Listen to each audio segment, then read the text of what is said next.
I give talks occasionally to young people, which is a special challenge, as you know, but it's also special grace. I spent 2 years as a high school chaplain and developed a great fondness for young people.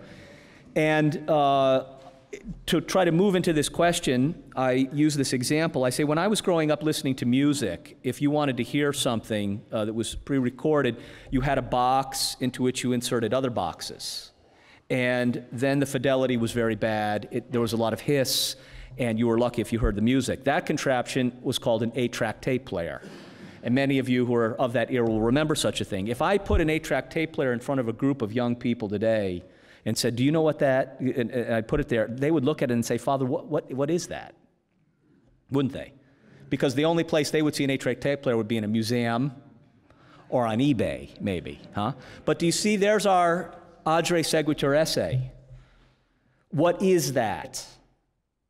The question, what something is, necessarily precedes what we do with it.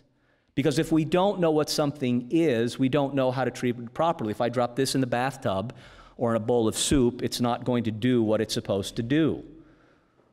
The most important question ever asked in human history was a question about identity or being. I think it's when Jesus said, "Who do you say that I am?"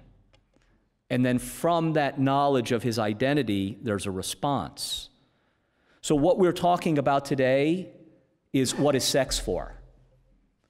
And in another time, St. Thomas would have said it's a self-evident question, or Aristotle might have said it's a self-evident question. Today, for different reasons, it's not.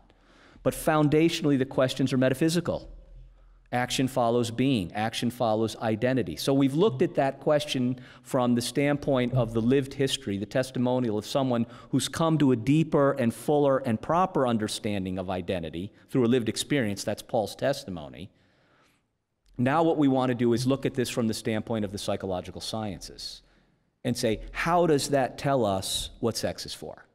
Some of that is going to be the empirical data which would indicate that the cause and effect relationship between, say, suffering and identity comes from the fact that we're not using sex well. I think one of the biggest problems we face culturally right now is loneliness. We have more human intimacy, in a sense, probably than in any other time in human history, because contraception makes that so easy. But do we really have fulfilling relationships? Or do we have a lot of lonely people? Anyway, Dr. Michael Horn is a graduate of the Institute for Psychological Sciences in Washington. He's a clinical psychologist, and he works for the Diocese of Arlington in their Catholic Charities office.